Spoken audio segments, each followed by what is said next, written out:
All right. Hello, everyone. I'm Bobtheorc, and I am once again here with my buddy Paul. Paul is a German international businessman and entrepreneur, and um, we are going to talk about the elites today.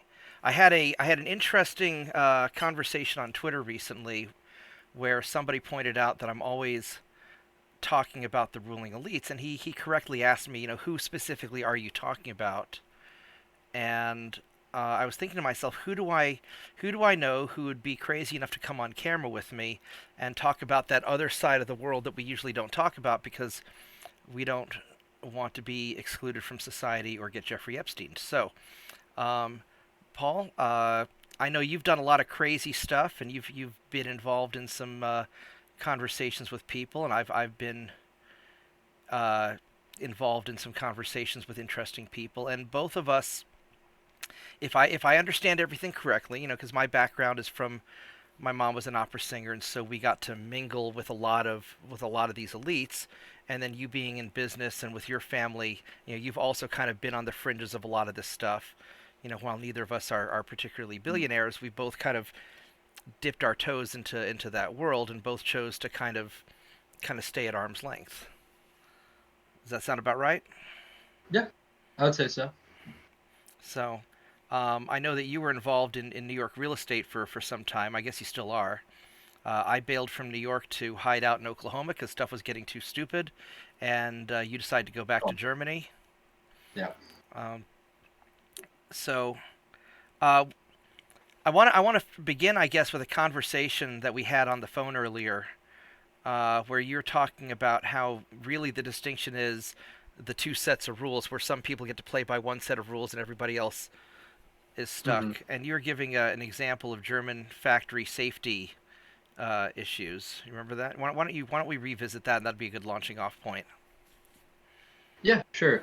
I mean, that was just amongst my experiences in Germany. I know a lot of friends and family that work in various industries. I know a lot of stories from the workplaces. I've visited some of them myself, and just something that you notice. And what I like about the German example, and because I think also that it's pretty much congruous to the U.S., is that people often have this perception that these are particularly rule following people. And Yeah. it is true to an extent. I can't deny it outright. It is true. We don't have subway turnstiles and yet the thing manages to run. That's a great example. But nonetheless, you have all these overbearing rules. And yet you start to notice after a while that they're really only actually implied and enforced to the little people and the big little people. The big companies and the really big people, they don't really, the rules apply to them in theory, but it's not really enforced. If anything, it's self-enforced, and so it doesn't really happen. So you go on the factory floor of really big, publicly traded companies in Germany, especially the ones that have contracts with the government. Maybe some of these are defense companies. And you'll notice that quite often, OSHA type requirements, uh, wearing safety shoes, safety glasses, all this stuff in the right areas, the placement of equipment on the factory floor, maybe it doesn't really happen the way it should. And you get the idea that, just like in New York City is another great example of a place with overbearing inspections and a government ready to hand out fines. If you had a small enterprise or some small operation, they would be on your ass about it. They would follow through. You would get fined. You could get in so much trouble, and it just doesn't really seem to happen here. And that's kind of the tip of the iceberg. The other quick example about different things applying to different people I wanted to mention about Germany that occurred to me is a little bit different. It applies more to individuals, but here we look at Berlin. Uh, Berlin had this idea that from what used to be a total of three old airports, they were going to build a new one. I'm not sure how familiar you guys might be with that story, I haven't been but to Berlin, and didn't go very I, well. I always fly through Frankfurt whenever I'm. Yeah, that's a good call. Which also, yeah, they don't even have real connections in Berlin. No, the whole Yeah. thing, the New Berlin Airport is a shit show. It took more than 20 years to make it, and it's still problematic. One of the problems is that there are incredibly long lines, especially at security. You need to allow like an hour to get through there. And this is a brand new airport. This is something that they could have kind of thought that, wow, people are going here and they need to be screened for security and we can facilitate that. Even Frankfurt, Munich, they're not bad. The lines aren't that Yeah. long. Berlin, shit show. And why is that? Part of the reason is because when you fly through Frankfurt and Munich, many people, also big, important, rich people and politicians, they have their VIP facilities, but it's really tied into the airport. And so they're subject to this, and therefore it runs better. In Berlin, if you're in the main terminal, you're just not really important because they have a separate terminal at this new airport called the government terminal. Any politician flying, especially in a government jet, but even on private flights, will go to the special government terminal. They'll be driven there in their government limousine, and there they don't have this problem. So the little people can And go it's on not a even lunch. and it's not even just the government people. It's anybody who's friends with the government, who Exactly. All the friends, the special interests, as we like to say, they're all taken care of, and the little people will wait in the line. And that's an example I like because in the U.S. I get the impression that things are a little bit more free. We have freedom in the U.S. Freedom is cool, but the freedom is also not cool in what it does to politicians because they make their own money more. And not that we don't have suspiciously wealthy politicians in Europe, but the way they lead their luxurious lives is more directly from the system. It's wrong in any event, but when insider trading occurs and then they use the money that they make in the U.S. to then fund like their own, you know, car services, for example, right. things like that. Because in the U.S. you have to be pretty high up to really get driven around everywhere. In Well, Germany, I don't. there's just de facto limo service I and mean, plane service. or you have to be able to afford it. Well, I know that Exactly, you have to afford it. You have to pay for it. in America, I was privy to a conversation once. I'm not going to go into the details because one of my rules, and I know this is going to piss off a lot of people, are always like, "Hey, Mark, go name names." One of my rules is I don't throw anybody I know under the bus, and I know that makes me part of the problem, and y'all can just deal with it. But no, I was privy to a conversation once where a couple of friends of mine, one was influential in Democrat politics, another one was influential in Republican politics. They were having a conversation about how if they each did something in a certain way and advised their respective politicians that they were advising in a certain way, they could mutually benefit one of their friends. And then it was implied that their friend getting rich would then be donating. A lot of these people donate to both sides evenly because if you get especially in the primaries, if you donate a lot of money to one guy on the Democrat side and one guy on the Republican side, as long as they win the primary, it doesn't matter who wins the general election because your guy is in office either way. And so a lot of these so when I talk about the ruling elites, I'm not just talking about the politicians because a lot of times the politicians are really just the employees of the donor class who sure the donors will fight with each other over specific interests, but they generally want to be the ones where they're making the decisions. They don't want the poor's making the decisions. And um, and I know that it's a broken system, but I think all of human civilization has been this way for 10,000 years of recorded history. And this isn't the only occurrence that I've observed, where because politicians in America don't make a lot of money. I think you pointed that out to me that they don't get paid that much. Yet, how is it that the Clintons were broke leaving the White House and now they're worth hundreds of millions of dollars? How is it that the Obamas are worth so much money? How is it that the Bushes are worth so much money? Um, and I think my understanding is that Trump's lost money since being in office, and he's probably more of an anomaly. But in general, you have, like I tell people, whenever George Soros and the Koch brothers agree on something, you better watch out because it's probably not in American people's best interest. But it's not just like the big boogeymen. It's not like Bill Gates and all the boogeymen that people, think about. It's a lot of times it's the people behind the scenes. I had a buddy Mm-hmm. who worked for a senator in it's either Oregon or Washington State. I think it was Washington State, and he was telling me that it didn't matter who happened to be elected to office, whether it was a Democrat or a Republican or who it was the same Senate staff. Him and his Senate team, him and his aides were always the same people advising every time. It didn't matter who was in office. And I've had other people tell me, similar things. At least that's what I've observed. Um, and I know that you've seen some weird stuff too, especially like dealing with New York politics. Uh, because you've I got some stories about that, don't you? Or are yeah. there still pending issues you Oh can't no, talk about? there's always interesting stories that I can talk about in New York. Uh, now New York is a great example. The same way in the lines in the airport. Uh, Another comparison that's really excuse me, really relevant right now in New York. Excuse me. That's why I drink Ah, tea. yeah, right. My tea is Is obviously what they better than your call, tea. yeah, superpowers, right? That's right. It's the so-called congestion pricing. And I don't know if everybody knows they're trying to introduce a toll. They used to have tolls on bridges and tunnels. Of course, they still do. Now they're making a toll depending on where you drive in the city. Kind of what London did a few years ago. You drive south of like I don't know 65th Street, I think it is. You pass by old transponder device and they charge you $15. And that's not made up. I think it is $15. The Verrazano Bridge these days is more than 20. I think the tunnels are as well.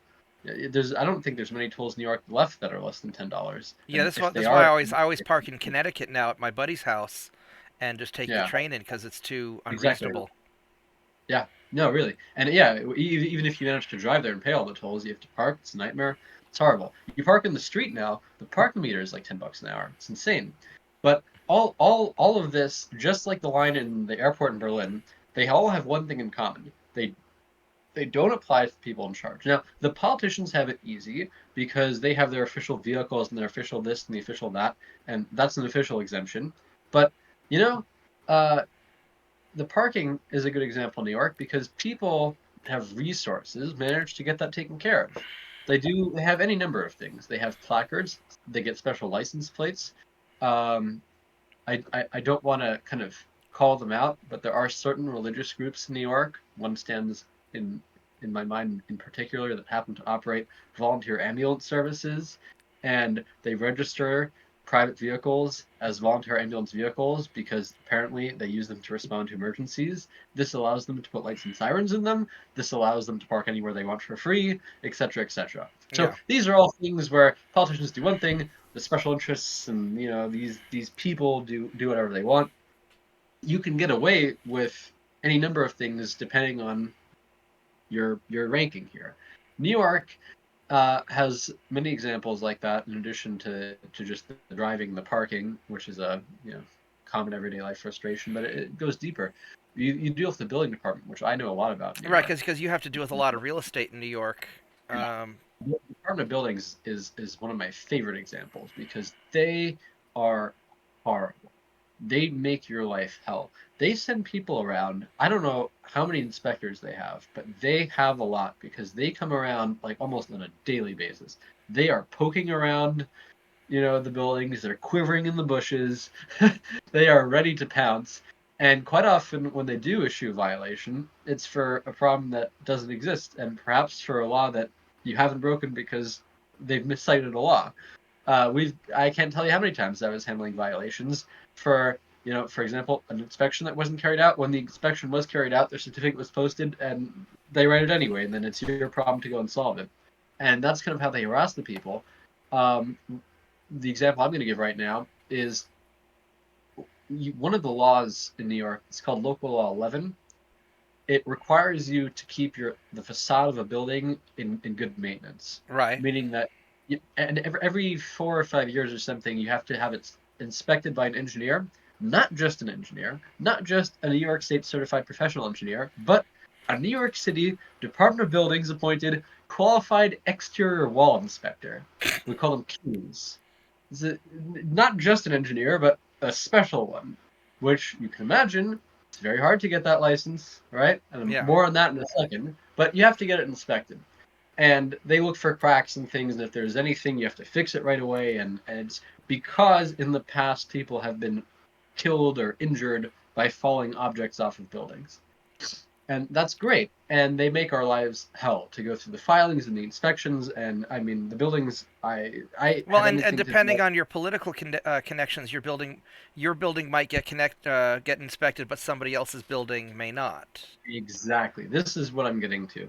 Because the buildings I had anything to do with were in tip top shape, and if anything was remotely astray, you can be sure the full wrath of the city was upon them, and it was going to be rectified no matter what. Because what the city likes to do also, if you get on their bad side, they'll fix your problems for you and send you the bill. They like to do that these Yeah. days. Of course, because they have friends that do the work and they charge you Right. twice Right. more, all this sort of thing. Well, uh, as I was doing this a few years ago with Local 11, right as I was making the filing, that's why it was really kind of a painful comparison that I was being harassed and other people weren't, was there was a building that the Manhattan headquarters of New York City Buildings Department, and that's like the headquarters. Then they have branch offices in the borough. All That's right. located at 280 Broadway. It's right near the Brooklyn Bridge, right near City Hall, downtown area. I want to say it was less than 2 blocks away, where right around this time, a piece of some fixture on a facade, some piece of concrete or something, broke off, fell down to the sidewalk, and killed somebody All on right. impact. Just person had bad luck, horrible luck, wrong place, wrong time, killed by a falling piece of concrete or whatever it was. And a pretty successful, well-to-do person, some random, Manhattanite walking around, pretty good career. Not like a homeless person. Not that it would matter, but of course in New York it does. And that's why the story gained a little bit of traction, and that's why they clamped down even more. But they didn't really, because these laws were strict before this happened. This was pretty recent. And if you do digging into the building that fell off of, uh, they had everything against them. They were failing these inspections. They didn't do them, and they failed them. There was work that was required to be performed to correct it immediately. It wasn't done. It didn't happen, and the building was really in deep shit. And then something interesting happened. The owner, whoever was responsible for it, was brought before the Office of Administrative Trials and Hearings. This is what New York City calls oath. And All it's right. kind of the city's administrative court system. And it's important to highlight administrative because it's not a real court and there's no real judges. It's kind of the city is in charge of them. It's the same way they handle their parking and speeding tickets. And it's the same reason those are so corrupt, too. Um, Basically, you can be in the right and you'll get screwed over. And if you're in the wrong and you're cool, you'll be fine. And that's what happened here. Magically, all their problems went away. They they they weren't required to make any changes to their building that was quite literally falling apart. More than that, Oath actually put a restraining order in that prevented DOB from inspecting them and issuing any more violations to them. And Mm. then a few months later, the woman was killed. That's how that sort of thing works.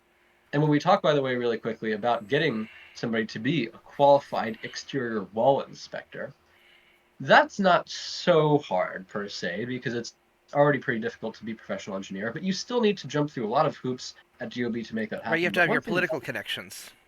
yeah, well, a good example of that is much simpler. Try being a filing representative. At DOB, if you want to make a filing or go there for whatever issue you might have with these people, you have to be the owner of a building in the flesh, which gets kind of interesting since most buildings are owned by companies and you have to kind of justify your position there. I Right. actually made myself back in the day a little ID tag that said owner, and I would just show that, okay, Right. look, Cause I'm the right. owner. Cause you Yeah, actually owned buildings in New York, which is why you're able to get so deep into the weeds of yeah. this, right? Yeah. But aside from that, if you want anybody like your whoever employee you might have that wants to go there and do something, in general they can't. They need to be a licensed filing representative. To do that, you need to go attend a 40-hour class or 50 whatever hour class it is for 1 week and pass a little test. Doesn't sound too hard, but there's only one company in New York that's authorized to give this classroom instruction and to administer the test. And that company, and I spoke with them because I got somebody this license in the end, is directly informed by DOB how many seats they're allowed to open up each year. And the number is very, very small. What that causes is it's almost impossible to get anyone this license. It's almost impossible to get it yourself. And it's almost impossible to find one of these people. Yep. And so when you do find one, they treat you like shit. They don't pick up the phone and they charge you hundreds of dollars to do basically nothing. You know why? City employees in New York, once they work 20 years, can get a really nice pension and retire. So that's exactly what they do. And so, what do you think the average GOB office worker does when they retire for 20 years. They become a filing representative, and Yeah. they go back to work in the same place with the same people and have the same life, and they get paid by all the suckers who can't get their own license to go and do meaningless filing work. Yeah. That's how it's done. And that's still, when we talk about elite, obviously that's pretty low level crap, but But there's a nonetheless, well, it shows the system runs. and one of the reasons I talk about the two-tiered system, because like you're about as high up on the ladder as you can get without being part of the elites, and there's people who are part of the elites who have less money than you, but because they're part of that in crowd, what I almost like to define it is that you've got your like billionaires at the top, your oligarchs. We'll call them, Yeah. you got your, because the Western oligarchs, Eastern oligarchs, you've got oligarchs, Oh, your nobility, right? So you've got your nobility that kind of owns everything, and then you've got your sort of managerial. We'll call them like in medieval times you had your knights, and that really hasn't we haven't really fundamentally changed from medieval feudalism if you look at it from a distance. You've got your managerial class who are part of the elites as their workers, their elite workers, their knights, their champions, their paladins, so to speak, or nowadays they're paper pushers, but the people who enforce the will of the elites, and they get some benefit of being part of that elite class as long as they're essentially the bitch of the people running the show. And then you have everybody else, which even if you're a wealthy landowner or a prominent businessman, prominent merchant, whatever, an intellectual, if you're not willing to be the bitch of the oligarchs, then you're still cast aside with the normal people and have to follow all those rules. And I've always assumed that because you're about as contrarian as I am, um, except with the German flair. So you're very proper about how you resist the system. Um, I would imagine that's why you never got let into the cool people club, because you're not going to play by their rules necessarily, or you don't want to be told what to do. But um, it's also a lot of problems and hassle in and of itself. yeah, It's it's not quite, but almost also a grass is greener situation where you know they make your life really irritating and they don't suffer any of the consequences for the shit they cause. And on the other hand, you then don't have to deal with the rigmarole of what they're up to. yeah, because I If you're get able to like peacefully enjoying your life, you're almost better off for it. Almost. yeah. Well, in many regards, I've spoken to people who essentially do the bidding of the donor class or whatnot, and they have to be a team player. They can't just go off and do their own thing. They have to. You're either in or you're out, and so it's often one of them. I had a professor and a mentor of mine who was part of that world, shall we say, and he I think correctly advised me to never join that world, because once you're in that world, there's no getting out of it, really. Um, but I think it's more, at least what I've observed, because when I was going to school, and I went to kind of a preppy private school, they would tell us that we're going to be the future leaders of the world, and we have to be smart and make good decision for all the dumb people out there who can't make their own decisions, kind of thing. It was really arrogant stuff. And I know your situation was a little bit different, because you were traveling back and forth and whatnot. But it seems to me that they really want to set up a kind of their own good old boy system, because like if you're part of that good old boy system, they kind of cover for each other. Mhm. Um, for example, look at the Trump and Hillary election, right? Everybody knows, or at least anybody who knows anything knows, that Trump and Bill Clinton used to be golfing buddies and friends. And the rumor is there was a phone call that was made before Trump announced his run for president, where Trump and Bill had a conversation. Nobody knows what that conversation is. I've always assumed it was a conversation saying we won't talk about these things, Yeah. because and I'm not saying that Trump's squeaky clean. I would never make that argument. But a lot of the stuff that one of these people gets into that's naughty would bring down everybody else as well. And I think this is why, when they make their allegations against Trump, or when Trump makes his allegations against Hillary, they made a lot of just blatantly ridiculous Yeah. claims, because if they were to talk about the real stuff, they would bring it all down. It's like the Joe Biden getting his kid rich with all the Ukraine stuff.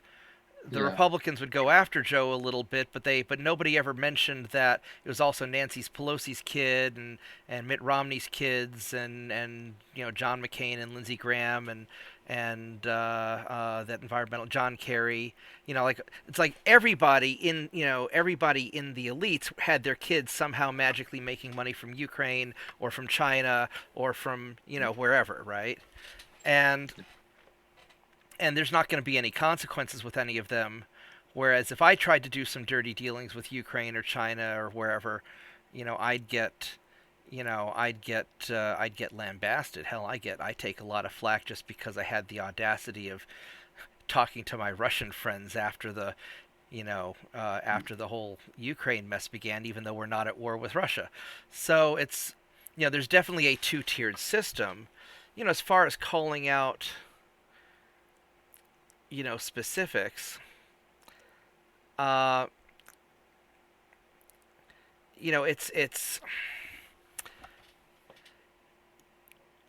everybody kind of knows it's going on. Everybody kind of feels it, and there is a.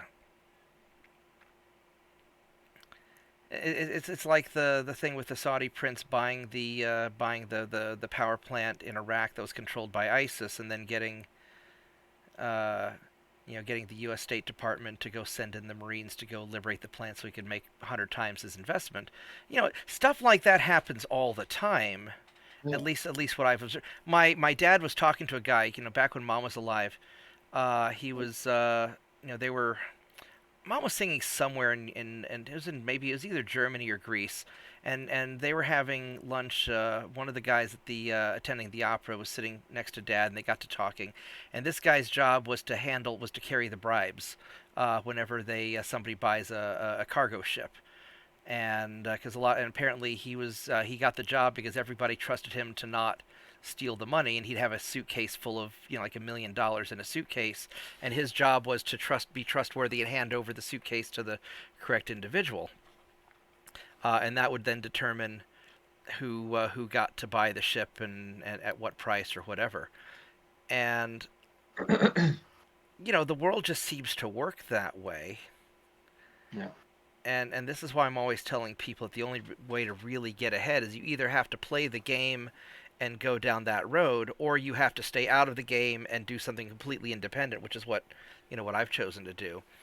But you don't want to piss off the other side, like the whistleblower that magically committed suicide right before he was going to testify against Boeing, that we talked about in the previous video. I don't know anybody who thinks that he actually shot himself in the head. Yeah. Well, all of this is really, the U.S. and any number of other, what we consider developed countries. They like to pretend, oh, this is a civilized country. We're not like those other countries. And let me just move that phone call. I'm very popular today. You are. I mean, Um, you're always pretty popular. yeah, today stands out. Um, but yeah, we like to say, hey, the U.S., whatever, Germany, whoever, we're not like that. This is a first world country, civilized democracy of the people, by the people, for the people, blah blah. And you start to realize, it's true to a point, but a lot of these situations are actually really similar to what countries we like to kind of make fun of, because of how undeveloped they are. Uh, Cuba stands out in my mind. Uh, Very, very eye-opening, life-changing trip I took there a few years ago. Um, and one of the many problems they have in Cuba is that gasoline is rationed because they don't have enough of it. Yeah. And that's why taxi drivers are super rich, because if you're a taxi driver, a legit one, you're like real friends with the government. It's like almost their elite because they're making more money than any other profession. That's how you make money in Cuba. You have a nice car, and you're allowed to buy gas. Not that you can afford it. You're allowed to buy it. And Yeah. I took a gypsy cab in Cuba, where the guy's brother, we had to stop outside a military base. It was a really kind of scary moment, as the guy like had like some dude find his brother, and they came with a jerry can a while later to refill the car because it was army gas. And I wondered, gee, if the wrong people find out about this, it's not a good look. No. And and on the other hand, then you have on I was going somewhere in Cuba, and on the way back a few days later, we kind of made a deal to hitch a ride with a van driver who was driving like a tour company van. It's one of the only modern vehicles I saw on the whole trip. And he, of course, through his company that was paying the right people off in the government, was allowed to buy gas. And when he got gas at the gas station, of course, he filled up the thing, but then he talked to the gas station owner, a friend of his, and they got some jerry cans out of the back. And while the pump was still running, they filled up a couple of those and locked them away so that his cousins can have gas to do whatever it is they need to do, because otherwise there's just no way to do it. Right. And you know that's an extreme example. Sure, I can go to the gas pump and buy whatever gas I want to at an absurd price, I would add. Not so much in America, but especially in Europe. How Um, much is gas in Europe? these days, $8 a gallon. Wow. I mean, I think paying $3 a gallon is high. Yeah, yeah. I remember, but even in Europe, didn't I remember during Corona, you could find four, which in Yeah. Europe is a shockingly good price. I need to Uh, look up the picture I took. I was in a cab that gassed up in Russia, and I need to go look up the picture. But I seem to recall it being pretty cheap there because they make their own gas. Something interesting, actually, when I was in Ukraine in 2014 during the Euromaidan, or right afterwards, I was flying out, and I was talking to this guy, this airport head of airport security. He had to have been an ex-KGB guy because he spoke very well in whatever native language the person happened to be passing. He spoke to me in perfect English with a Russian accent, but he spoke Romanian to the next guy, and he spoke all kinds of. I heard him speak at least four different languages. And what he said to me, we were talking, was that the American elites are just as corrupt, as the Russians and Ukrainians as they are. The difference is that you can at least be honest about being corrupt in Eastern Europe, whereas the Americans have to pretend that they're honest so that it looks good on TV, and so the American corruption is actually more expensive because you have to pass the corruption, you have to launder it through more layers of corruption just so that you can look good on TV, whereas the Ukrainian corruption is cheaper because they can just directly take the bribes and not have to worry about it. And I yeah, thought that was kind of interesting. I don't know how it works in Germany, but I would imagine that the Germans have to launder their corruption through a bunch of indirect ways as well, dare I say they have to launder it even more. because But because they're German and they love the complexity.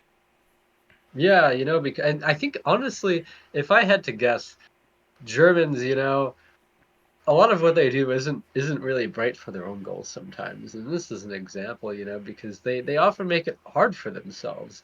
I think here, they made so many recent laws targeting money laundering and this and that. It's really hard to like move money in a slick way in Germany. They even like there's many things. I'm not too I assume also like watches and luxury goods these days, but certainly cars. Not just the car itself, but even the repair. I think they don't let you pay more than 1 or 2 thousand in cash for anything. Yeah. So cash is nice. It makes it really hard to do much with it, and so that's the sort of thing. Okay, at that point, if you're paying bribes, I mean, you really have to go through some hoops to get that going, to Well, a make that lot of happen. a lot of times, my understanding is a lot of times the bribes are done in terms of favors, and so Yeah, um,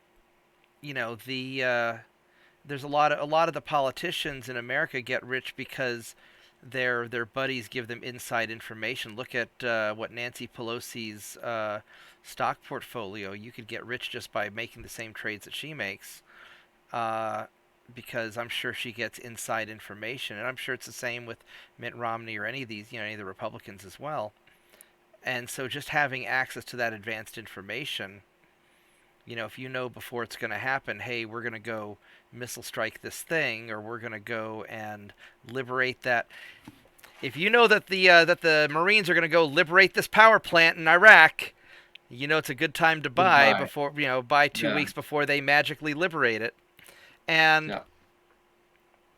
and a lot of these and a lot of this takes place all over the world in all these third world countries. You have a lot of investment. It's not just the Americans doing it; the Europeans do it, the Chinese do it. Look at all the French involvement in that one country that's trying to kick them out in Africa. I'd have to look it up again. But the how the system seems to work is it's really more of a favor trading. If you're part of the elite group, you trade favors, and the favors give you an unfair advantage Yeah. over everybody else to make huge profits. And so even when the elites are opposed to each other, they still maintain that favor trading system. And I remember, uh, I was at a class reunion once, and I won't name any names, obviously, but people who would argue with each other on CNN would then be getting drunk together at the bar afterwards Yeah. because we were all friends. And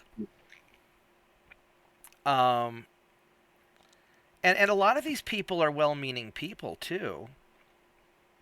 Yeah. But I had a conversation once with one of my friends who's definitely part of the elites. He's involved in politics as an advisor. Doesn't matter which administration is in power, whether it's a Democrat or Republican. He's involved in advising the people who make the decisions, and he's very smart. He's very very smart. Uh, but we were talking about some of the places that we've both been to and our vastly different experiences. He was like, Mark, whenever I travel the world, every place in the world is like America. They all speak great English, and it's all really nice, and it's all really clean, and and you go to the same place, and you're showing me pictures. I can't believe that 10 miles away from the resort I'm staying at, people are using steel outdoor latrines. I'm like, well, it's because they're outside the American resort that caters to the millionaires. And he was just in shock. And we talk about a different place. Um, I was in London and I almost got into a street fight with a Pakistani gentleman who apparently didn't realize that I was an American. And I wasn't going to put up with his shit. Fortunately, Lucky uh, you didn't get stuck. well, apparently, this Pakistani gentleman was of the impression that Americans carry all over the place. He didn't realize that the Second Amendment only applies while I'm in America. So, uh, when I revealed to him that I was an American and I was gonna make him regret doing whatever he was thinking about doing to me, and he's like, "Oh, I'm sorry. Please don't shoot me." Right? But I'm talking to my to my friends like, how there's no stabbings in London. I'm like, we must be going to different parts of London, buddy. And the thing, I was in a nice part of town too. I was on my way to visit my dad's tailor friend, or the successor to my dad's tailor friend, the guy who used to make all the who did all the who did all Sean Connery stuff when he was doing the James Bond. I was on my way to visit his successor because I needed some Yeah. stuff done. But I the bet an- it was a knife-free zone. well, I don't know. I mean, I was walking, because I wanted to walk across London, so I was walking from a nice part of town to another nice part of town through a Right. not as nice. But it's so a lot of these people, I think they get like you're saying, you get a lot of benefits. Getting the special parking or the special airport terminal or not having the city inspectors. I mean, you know, I'm sure that uh, I'm sure that Trump didn't have to deal with city inspectors as much, back when he was part of that crowd doing all the buildings in New York, because I don't think there's any way to have such an easy go of things if you're not, kind of playing the game a little bit. Oh, yeah. Uh, There's but no way around it. yeah, because all of a sudden, once he's not part of that crowd, they're just nailing him, right? Yeah. And I would Even imagine like having a nuke, like a what? country having a nuke. This ability to have mutually assured Oh yeah, destruction yeah, can lead yeah. to Well, diseases and things like that. Well, it's like when they were doing the whole lock her up thing when Hillary was running, and I was like, they're never Yeah. gonna lock her up. She's got all the dirt on everybody, Yeah. And if they try to, and it's the same thing with Biden and with any of these guys, with John McCain when he was still alive, Lindsey Graham. It doesn't matter which side of the aisle any of these people who've been playing the game for that long, or any of the elites behind the scenes, or any of the, you know, you don't you don't deal with them, and you don't cause trouble for them because they'll cause trouble for you back. And it's probably why Epstein had to get ganked, because he had all the dirty secrets, and he was probably going to tell, and that's probably Yeah. why he got Epsteined. But Yeah. um, so I was gonna say too, though, as you mentioned, I think that's 100% correct. How most of this, what really is bribery, it occurs with favors and rather immaterial things, if yeah, anything. But the money is still relevant, and the tracking of the money is an increasingly big problem, uh, especially because if you cross these people's line, um, they like to just pin you for something. If they don't have to kill you, they probably won't. yeah, well, But they would love to throw you in jail, and they can do the thing. Sometimes they like to put rather illegal files on people's computer and things like that. But also what they like to do is catch you doing things like insider trading when they themselves are doing it. oh yeah, yeah. Well, the Yeah, FEC or the SEC, security SEC Security SEC. Exchange Yeah, Commission, that's a revolving door. The people that they're regulating eventually work for the regulatory, and just yeah, back and forth, exactly. just a big loop. Actually, And yeah, here's a great example of favor trading, mhm, something that I did that's totally perfectly legal, but made my life infinitely easier. Back during the Black Lives Matter protests, we had a protest across the street from my office. The previous week, there was some shootings in Oklahoma City because some of these out of town agitators thought it'd be a good idea to burn down a black neighborhood in Oklahoma City, and I guess they didn't realize that black people in Oklahoma are armed, and so they all got shot. And what do you know? The neighborhood didn't get burnt down, and so they're going to be having more out of town agitators coming to Norman to try and cause trouble. This is where I've been hiding out in Oklahoma yeah, since I left New York. And so the mayor calls me up, or she messages me on Facebook, and says, "Hey, we're gonna be, because she's a customer of ours, and she's like, "Hey, there's gonna be this thing happening across the street from your office. Don't worry, we're gonna mobilize all the police, and it'll be fine." I'm like, "Didn't you try to defund the police just a few weeks ago?" She's like, "Well, this is different." It's like, "All right," and so, you know, and so we talked, and I said, "Hey, if you don't mind, I'd like to block off my shopping mall's parking lot. My office is at a strip mall yeah. across from the high school. I'd like to block off the parking lot, and we're just going to have no cops, no protesters, customers only. We're going to enforce this. Is that a problem?" She says, "No, no, that's fine, and we'll let you borrow some city barricades."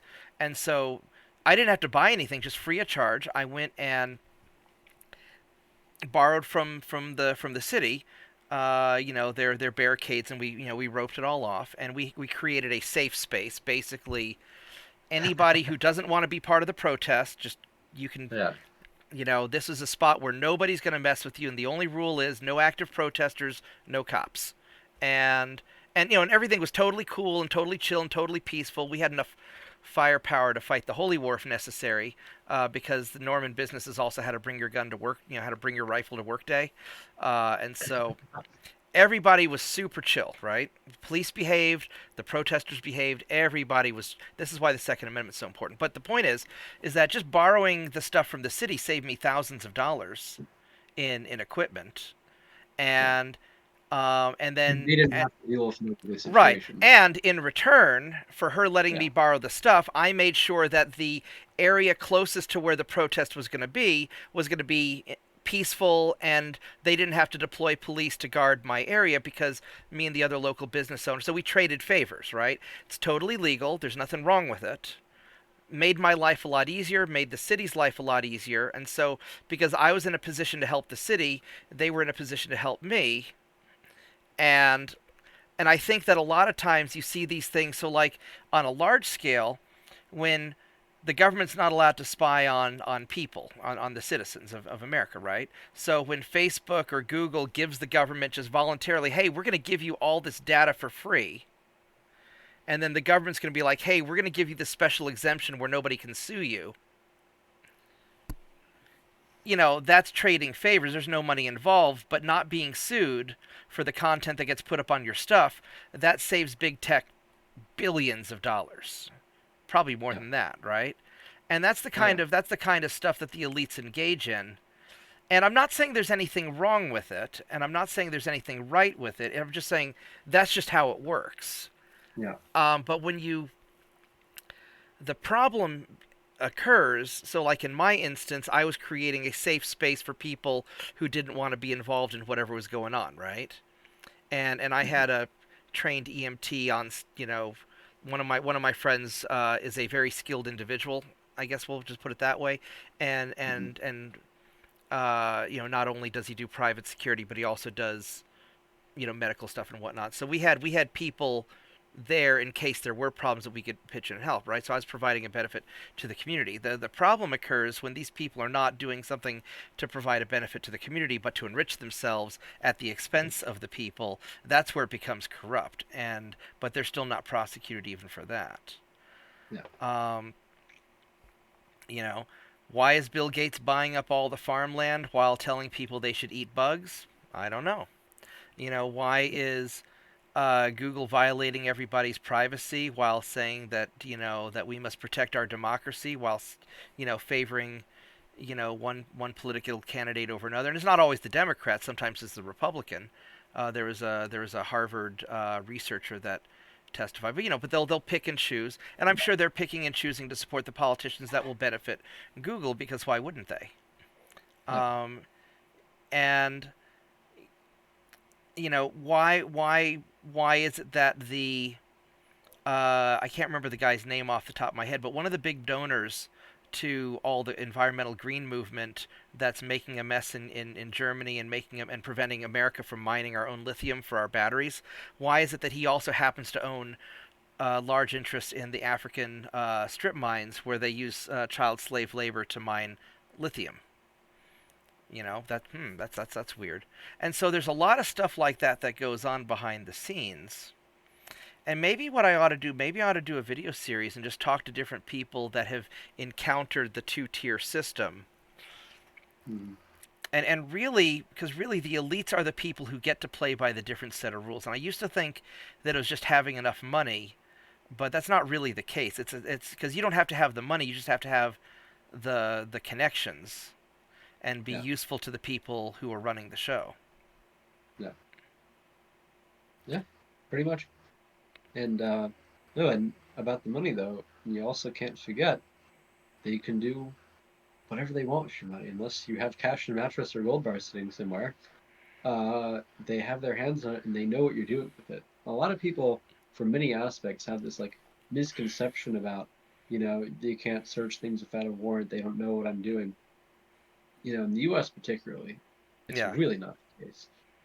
Any transfer over 10,000 you make is reported to the IRS, number one.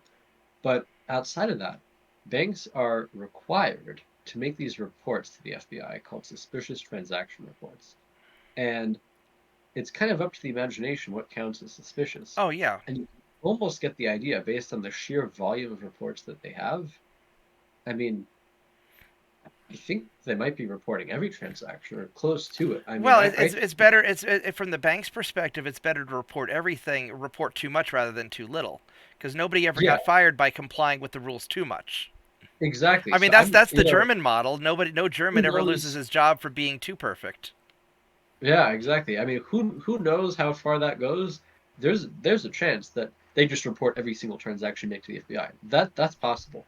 Yeah, And they can access this information without any reason or warrant, and they'll use it to figure out crimes in theory. But it makes it all the more easier to kind of figure out what's going on. And you can find, I mean, FBI agents openly talking about this if you look hard enough. Um, and if they find something they want to use against, if they find some dirt on you, they'll just subpoena the bank in some investigation to get it the yeah. right way. But they already know it. Well, and if you're And on and if you're yeah, on the shit list, they can make your for example, not that I'm going to play the victim or everything, but every time I fly anywhere, it doesn't matter where I'm flying to. It doesn't happen if I'm flying like inside of Europe, but anytime I'm flying anywhere in America, I'm always the one who gets randomly pulled aside to get the full body search and everything, just random Ah, selection. And I was flying back from Europe once, and I'd hurt myself. I'd sprained my ankle, and so I was in, and I was really bad too. I really fucked up my ankle, so I was in one of those wheelchairs getting pushed along, and I was yeah. telling the and I was worried that I was going to be having trouble making it back through customs because the I was flying through Dallas, and Dallas is always a little bit rough going through customs. And I told the porter, who was really nice and pushing me around, I said, he's like, no, no, we got plenty of time. You'll get there, no problem. It's like we better hurry because I'm going to get pulled aside for the random, full body search and go through my bags and everything. It's like, no, no, that stuff's random. That never. It's like, no, no, watch, it's going to happen. So it's like, okay, well, we'll hurry. And so we pull through, and they pull me aside. It's like, sir, where you been randomly selected for a? And the guy's like, damn, you called it. And I was say it happens every time. It's like when it happens 20 times in a row, it's not random. And Yeah. and I'm sure it's because I travel to interesting places and I know how to do interesting things, and I you know exercise my free speech to talk to interesting people. But I'm sure I've pissed somebody off over the years or somehow got on a list. But so conversely, there's really almost a three-tier system to where you've got the people who get to ignore the rules, the people who are just normal flying under the radar, and then the people who have pissed somebody off and Yeah. really get scrutinized. And I'm not saying that I'm always scrutinized about everything, but you know, maybe it is random that I've been searched 20 times in a row at the airport, but Hard to it's believe. Yeah. hard to say. I don't know. Yeah. Um, What you can do. This is the travel agent inside me talking, and this is assuming that we're in a perfect world where everything works the way it's claimed to work, uh-huh. and everybody's honest, and we live in a perfect democracy that's honest, and you could apply for a redress number because we assume you've been falsely flagged and they think you're somebody else. Yeah, In this information state, do I really believe that they have you confused? No. But at least if you apply for the redress, they have to give you some better explanation for why you get it or why you don't.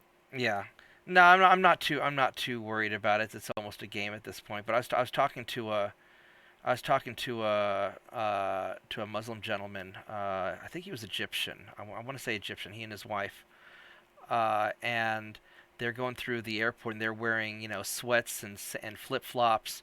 And he was like, it just makes it easier when they want to search us, so we can get Sure. through Yeah. quicker. And he was flying first class. So, Yeah. but Yeah. It's going to tell you the acronym, by the way, the industry term. In the U.S., they don't often print it on the boarding passes anymore, but the term for when you get randomly selected for screening, and on international flights, it's also inbound to the U.S.